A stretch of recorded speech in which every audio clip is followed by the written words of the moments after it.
अपना लोग दुगोला देख रहे अलमारी सुनता के दिन से हार्दिक अभिनंदन करो, प्रणाम, आदाब, सलाम, नमस्कार आप सब स्वीकार करिए हमारा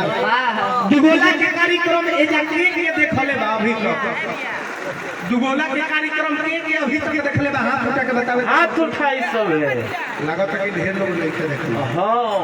तो और वो समय दुगोला देखे वाली तो हम दुगोला शुरू करी नु तो सब कोई खाली हाथ उठा के आशीर्वाद देवे ते गाय कलाकार पर भुवन प्रदर्शी के सब कोई सब उठा ले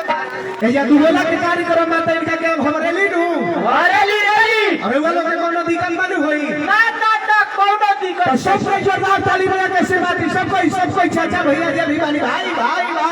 अपने ओ मिजाज में हमार से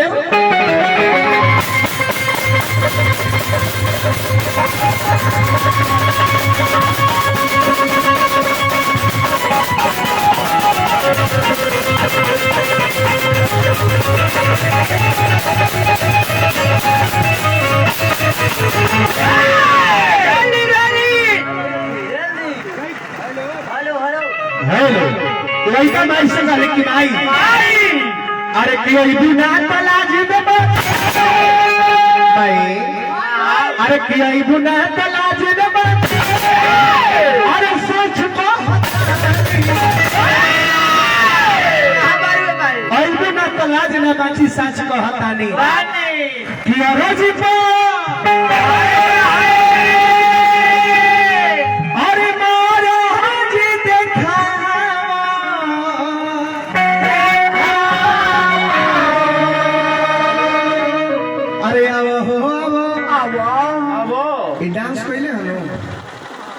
डांस पहले हां इनका डांस के जवाब दी ही कि रहे दी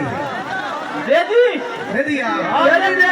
कि रोज पपोरो होई देखावा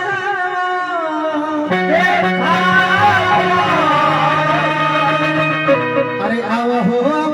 आवो अरे आवो हो आवो अरे सारा